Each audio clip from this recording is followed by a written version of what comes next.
What he built, it's ours. Part of the charm, I think, of your character, Jaime Lannister, Yeah. on Game of Thrones, is the fact that he started off as sort of a villain.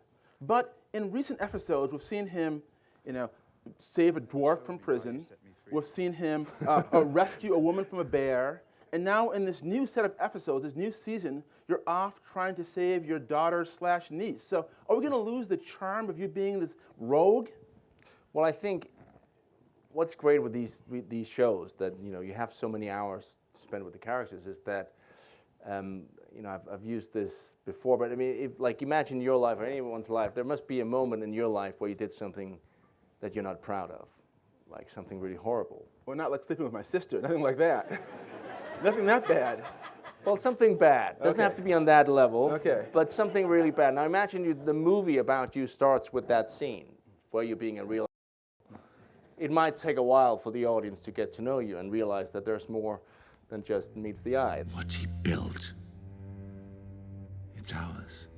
And the thing about Jaime, what I really love about the character is that he has actually been quite consistent. He is honest, and he is also honorable, I think. He has some values that he believes in. He'll do anything for the people he loves. That includes horrible things. That includes trying to kill this innocent kid in episode 1. Because the fact was, if that kid told anyone what he saw, it would mean the death of the woman he loved and her children, and his children as well. So it makes sense. And I think later on, we get to know him, and he kind of grows on you as a character. Now, I want to get inside your artistic process for playing Jaime Lannister. I mean, when a script arrives, how does it arrive, and what do you do next?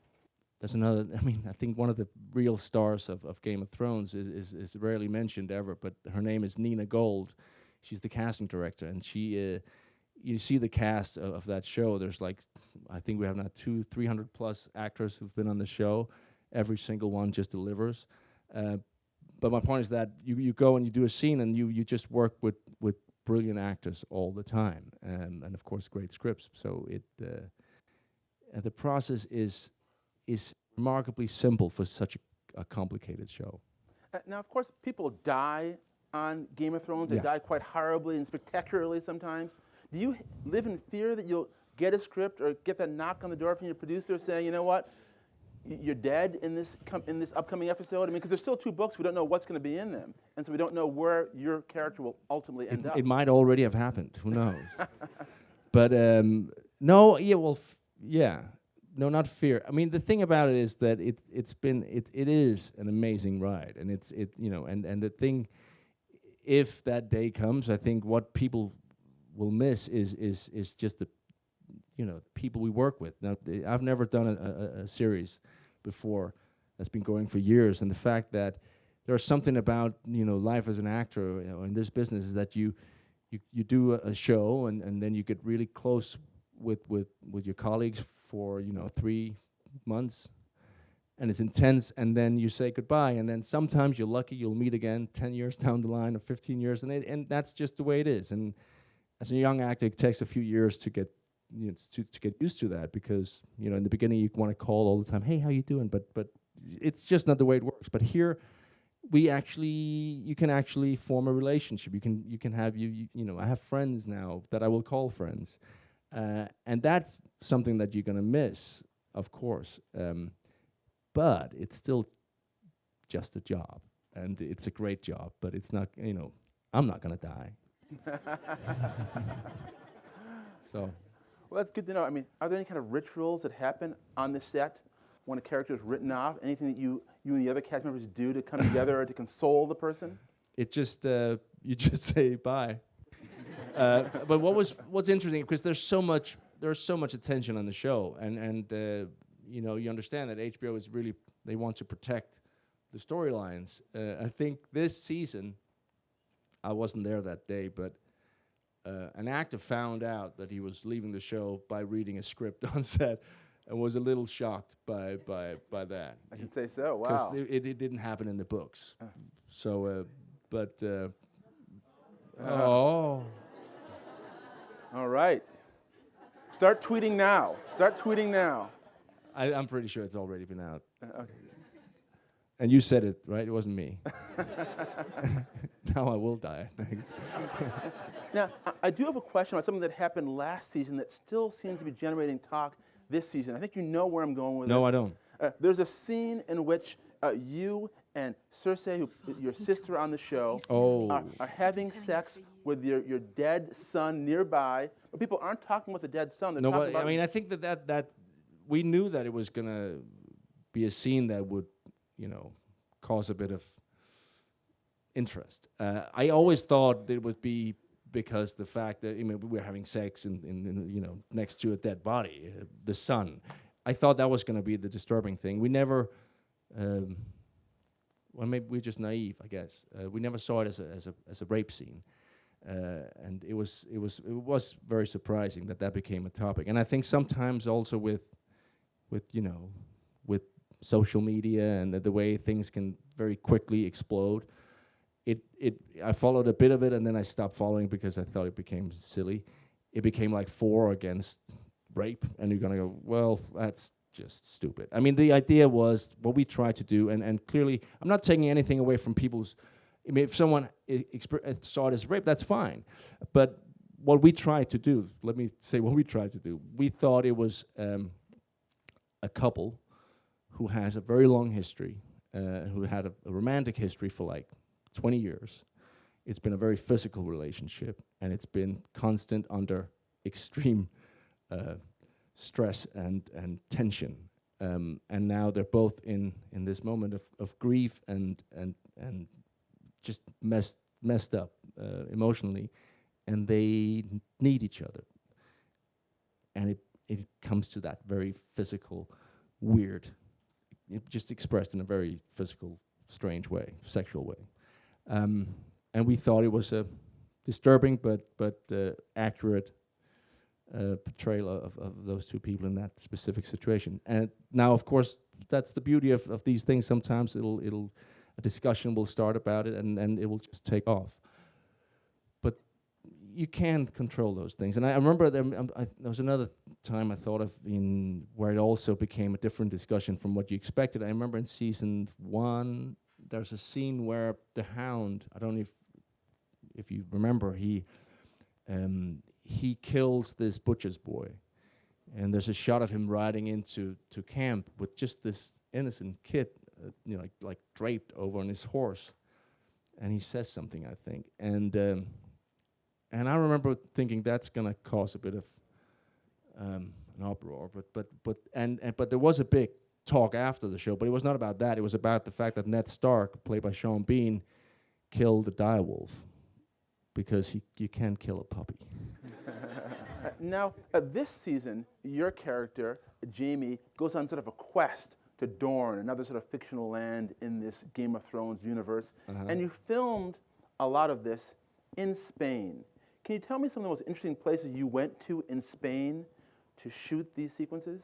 Now we're going into spoiler territory. Uh-oh. Well, without spoiling, because I really don't want to. No, spoil I mean, I people. can That's say no we fun. were in Seville, in Spain. I shot there, which is just a really beautiful city, and we were allowed to shoot in this castle called Alcazar, which it's breathtaking when you go there, because you're just amazed that I think it was built in a long time ago. 1200, no, 800, I can't remember. A long time ago. But it's still immaculate. It's just, and you go, how the hell did they allow us to shoot here? But they did. And we're very grateful for that. And then Spain, they really like Game of Thrones. There was a casting call for extras, and I think they had like 80,000 people sign up, which is pretty intense. Yeah. Yeah, I think I signed up too. I think I was 80,001, so I think I just missed the cut. Well. So you filmed in Spain. You were born in Denmark and still live there, right? Yes, I do. Why make the choice? I mean, I'd like to hear from you. Why do you live in Denmark, say, instead of Hollywood or someplace that's sort of closer to where you work? What about Denmark keeps you there? Well, Well, I'm Danish. No, I know what you're saying. I mean, I you know, I have a family. I have a wife and 2 kids, and we did. I mean, I've talked to my wife about, you know, going to LA. That would be the obvious choice. But the thing is, I've worked out of LA for many years, but I think I've shot 3 days there. So the idea that we would move there and then I would go on location in Vancouver or Belfast or somewhere else and just leave them there, that doesn't really make sense. And Denmark is a really good place. It's home and yeah, you should check it out. If you What are some of your earliest memories sort of growing up in Denmark? I mean, when you think back in your childhood, is something that sort of stands out that helped sort of make you into the actor you are today? Well, that's a good question. I grew up in the countryside, in a small town, small village, just farming country. There was no. I had no connections to this business in my family or friends or anyone. I don't know why. I always wanted to be an actor. It was just something I can't explain it. I would have these constant, you know, I would make up, you know, games where I would play someone else. I would be someone else. Usually it ended with me winning the world championship in something. I think a lot of boys have had those games. I don't know why I just wanted to be an actor. And then I when I was 17, I left home, moved to Copenhagen, and I didn't think it was possible, of course.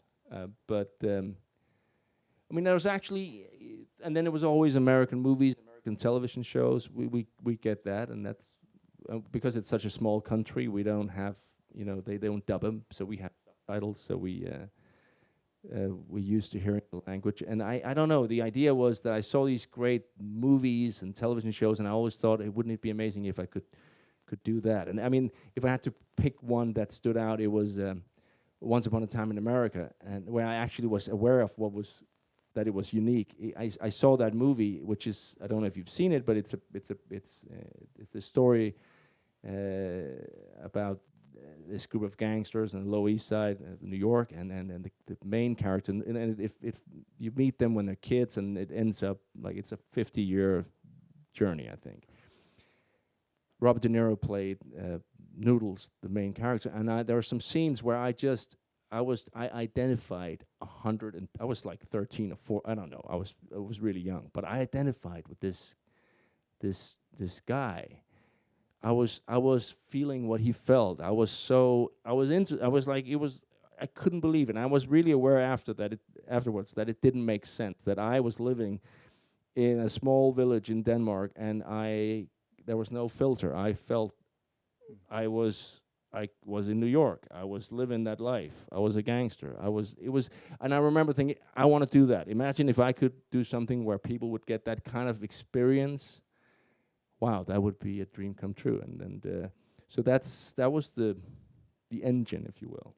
One of your first roles, though, was a play that's actually set in Denmark. You had a role in Hamlet, right? I played Laertes, and that was my debut when I was in '92. I played Laertes that was a great experience. There seem to be a lot of connections between Hamlet and Game of Thrones in a way, because I mean, there's a bloodbath at the end. I mean, there's some incest going on in that. I think most Shakespeare plays have all those things. It's good drama. What did you learn out of that experience? How did it help you grow as an artist, being in that play? I think, I mean, I was around some great. I mean, I think it's like sports in a weird way. That's the only way I can describe it. It's like, you know, you play a game of like tennis or anything. If you play with someone who's better than you become better. And I worked with some of the best Danish actors in that show, and they really. That was the first time I did a professional production. I just learned so much from working with the best. And I don't know exactly what I learned, but I knew that it was helpful. And also just to be able to then, that you could actually hold your ground with these actors. That was a confidence boost. Now, of course, people know you best as Jaime on Game of Thrones. Are there 3 scenes, or maybe just one scene, in Game of Thrones that you found the most difficult to pull off, to film, whether logistically or emotionally? Is there one scene that stands out to you in all the seasons you've done so far, which is now 5? I think the scene that had the most pressure was because I'd had like a 3-year build-up to the scene. There's a bath scene with me and Brienne, which is a very emotional scene for him, and it's a kind of a turning point. So it was a great experience. Sometimes the hardest scenes are the little scenes for some reason, or the scenes where you don't have that are really short because they rarely have like a whole arc. That scene was tough just physically because it was the whole day we were in the tub. So but there was a lot of words, but it had a beautiful arc, and it was a wonderful piece to do. I think physically there's a scene in also season 3 where I'm being beaten up in this pool of mud. That was just tough because it was wet and I was being beaten up. And actually there's this Luck, played by the great Noah Taylor. He had to kick me in the gut at one point. Of course, he was meant to miss, but he didn't. And increasingly, we talked about this, but increasingly the show has been diverging from the text to the books. How do you feel about that going on? And are you comfortable with that happening? Are you excited by the fact that you're going into uncharted territory? Well, it's more and more? inevitable. It's inevitable. I mean, George R. R. Martin said it himself on a few. I mean, he wrote something that he never thought was going to be adapted because it was not possible. It was too vast. It's too big. And he's not, even though he kills off a lot of characters, he also he likes to add a lot of characters.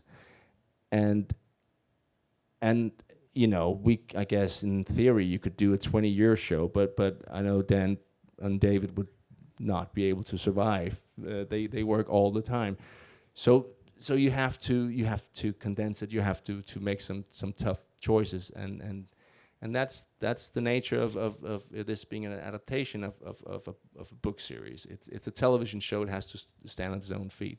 That there's so many characters in the later books that now if you have a heavy episode for a character, maybe you have 2 or 3 scenes. If you had to include all the characters, you would barely have a scene for each. I mean, it's just that kind of show, which is the beauty of it, but it's also, of course, the challenge for the writers.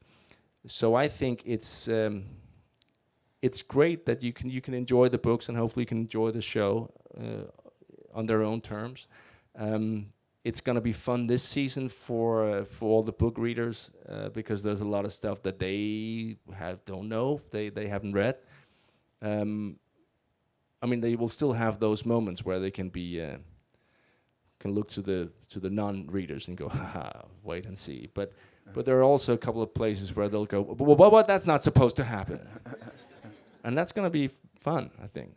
Now, I know sometimes actors make up backstories for their characters just to help them to play the role and imagine the sort of full breadth of the role.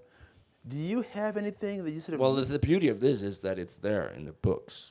I mean, there is a backstory, a huge backstory to Jamie, and so yeah, you do that, and of course then with him there's also a lot of, I spent a lot of time thinking about what it would be like to grow up with a single dad, and that single dad being Tywin Lannister, and under those circumstances, you grow up being told from an early age you are a Lannister, you're better than everyone else. Don't mingle, you have to aim to the highest level, and one day you're going to be the most powerful man if you do as I mean, all that's going to mess with you. It's not a healthy environment for a kid, I think. But I also wonder, along with that, do you imagine a front story for your character in terms of where this character is going to go, how they're going to ultimately die, or well, I think like, where do you imagine Jamie being by the end of these books, by the end of this saga? Alive. But that's just wishful thinking, isn't it? No, I think, that was what was fun. I mean, as it's tricky because sometimes that's the one thing that I'm one of those actors. I like to know the end. I like to know where I'm. Like I said, the first 3 seasons I loved it because I knew this is where I'm heading, so I can do this and this and this. Now I don't have the luxury anymore because I only have 1 season at a time, and I totally get why they won't release any information. But it makes it, it's just easier for me to do my job when I know exactly what's coming. So no, I don't have a front story because I don't want to make something up that's not going to happen. So I have 1 year, a 1 year front story, which is the season. Now, I know you have 2 small kids and a wife. How much do your kids know about the character you play, who's very much not sort of PG? I mean, do they know about the character? Do they see it passing by the TV? I was when we just started in season 2. I came to pick up my youngest daughter from school, and she was this is 3-4 years ago, so she was 7, and I walked in the door, and all the kids said, "Hey, that's the guy that kills innocent kids." Because the teacher was a fan of the show. I mean, she knows, and then kids talk, and they don't watch it. My 14-year-old, she could watch it I can't stop her, and she'll sit down next to me and say, "Dad, you want to watch an episode of Orange is the New Black?" And I go, I think not.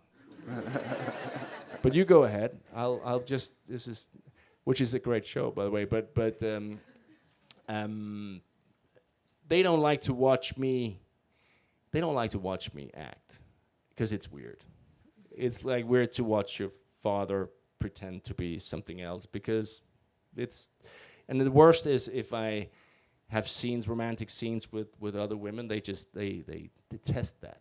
Like, see me kiss another woman, it's just horrible. I mean, my wife is okay to a certain extent, but my kids, they just don't. That's the no-go. My wife will, when we're in the premiere, she will just hit me once. Hard.